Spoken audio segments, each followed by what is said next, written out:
frequent asked question. How do I know God's will in my choice of a life companion? This is one of the most asked questions related to dating and courtship. And today, by God's grace, we are going to look at some of the practical things under this question. Feel free to join us as we study. One of the great scientists said, "I want to know God's thoughts." In his pursuit of theoretical physics, he invented the theory of relativity with an equation which says E is equal to mc squared. E stands for energy, m stands for mass, c is the speed of light. But Albert Einstein did not manage to know the thoughts of God. A biography of his life revealed that his religion was complicated.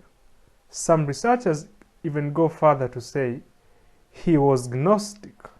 The point is, we cannot fully comprehend God's thoughts and ways, not because he likes to hide them, but because our capacity is too limited.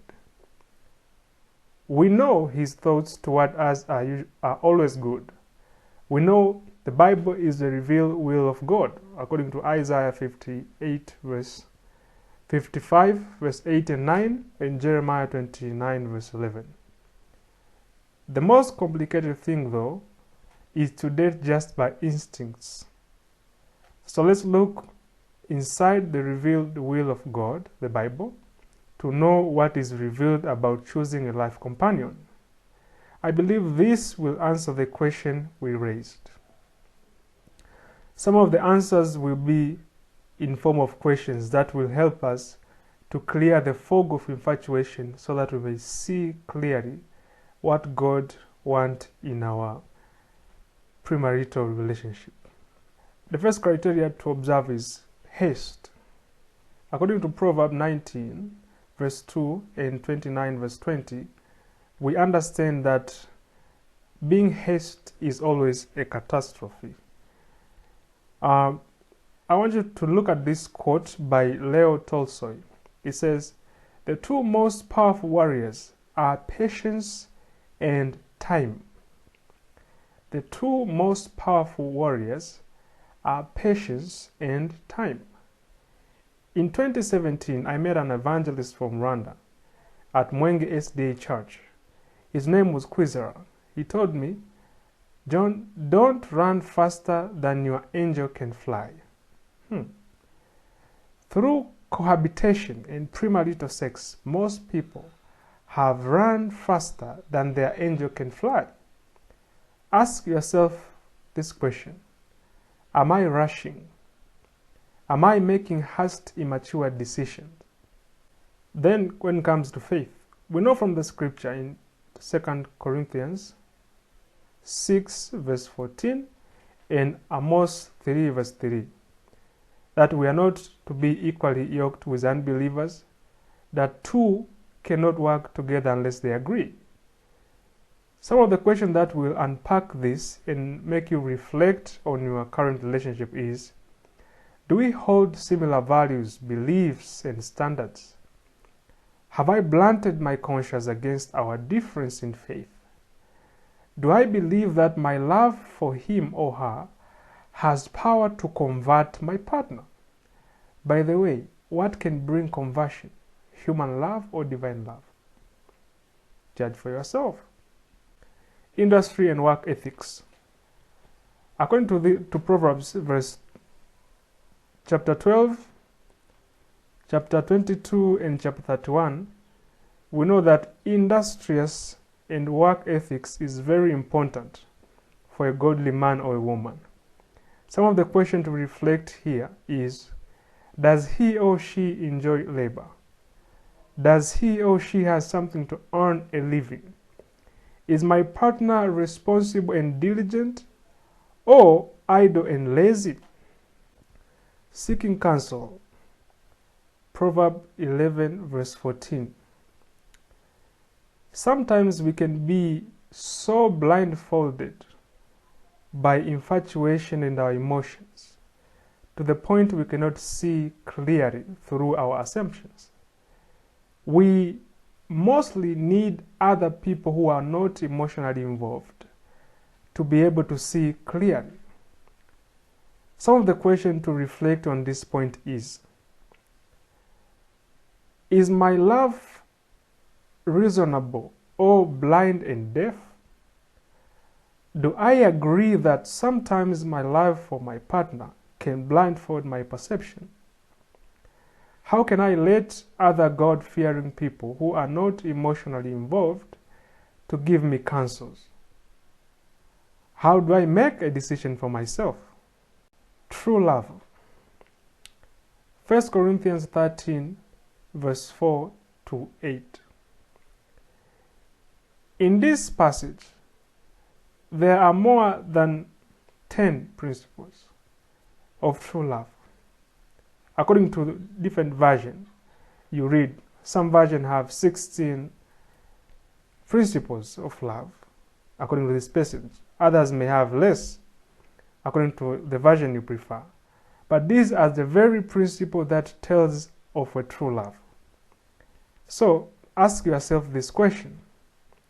In my pursuit of a life companion, how can I abide by these principles? You will discover that most of the dysfunctional relationships do not abide by these principles. Lust. There are many passages in the Bible that talk about lust, but these are the most powerful according to me. Read in Job 31 verse 1 and then jump to verse 26 to 28. In this passage, as you read, you discover the Bible has used the symbols of moon to explain the physical attraction of a woman. But also in Proverbs 6 verse 25, we are told that we are not to lust after her, nor should we be captured by her eyelids. So lust is one of the things you should examine in seeking God's will in your choice of a life companion. Ask yourself these questions. Are my affections toward him or her pure? Would we wish the loyal angels to record the things we do together in secret? Do I feel the need for God to purify my imagination on this matter? Character and beauty. In the coming lessons, we are going to have a full lesson based on this issue of character and beauty. But here it's better to reflect by asking yourself these questions. Have I accepted this person as a whole or just the appearance? Would you feel good to discover that your partner is just obsessed with your appearance and that's all? God-fearing. As broad as this may be, it's always wise to choose a God-fearing person. Will this relationship bring me closer to God? Ask yourself. Does this relationship separate me away from God? Think about it. Do I struggle with guilt because of the way I conduct this relationship? Take a pause and reflect. Happiness. Am I happy with this person? Am I forced or threatened in some way to stay in this relationship? Is caring freedom exists in this relationship? If you ask yourself these questions, you may be able to discover whether you are in the wrong place or not. I have met many people who have been beaten, bullied, abused, and yet they chose to stay with such an abusive person. Why would you suffer for that which God does not approve? Care for my parents. The Bible tells us that someone who doesn't care for his parents and his people from his home is worse than an unbeliever. Most people, when dating, all they think is about me and her, me and him.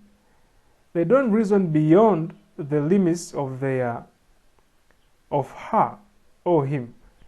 They don't think beyond to see what kind of offspring they will bring. They don't see how their partners, the way they behave, and how that will impact the way they relate to their parents.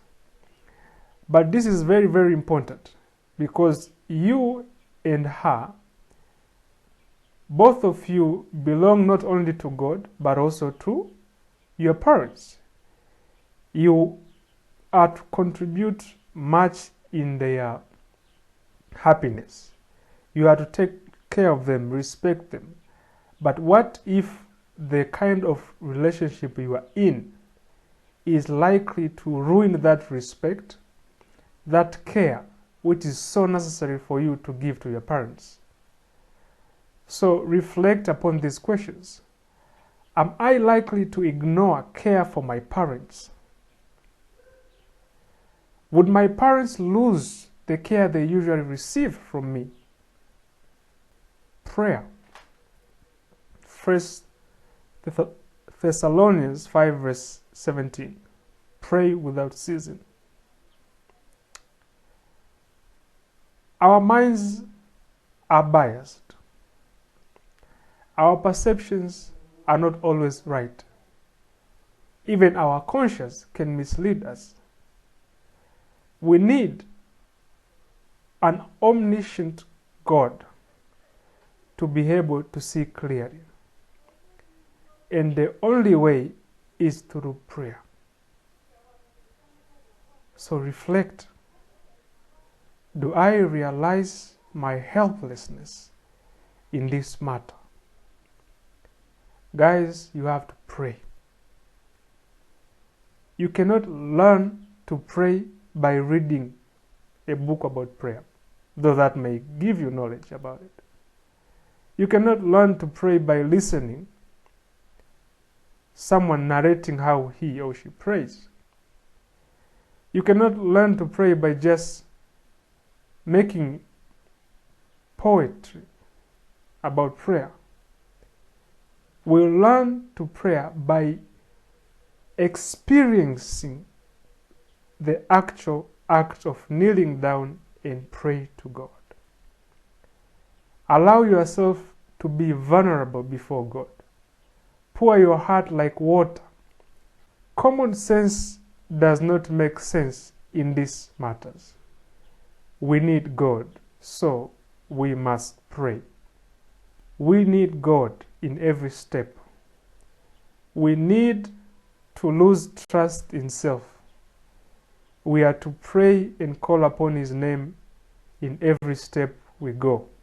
We are to tell Him our fears, our doubts, our uncertainty, our confusion, our perplexities, everything between. We are to tell God. We can tell Him without being fearful that our secrets will be revealed. We can trust Him that much. Imperfections. We are a little bit of both. In every seemingly attractive person, there are some invisible ugliness in different aspects of their life. If not in their personality, maybe in their appearance. If not in their appearance, maybe in their capacity. If not in their capacity, maybe in their reaction. If not in their reaction, maybe in something that related to spirituality.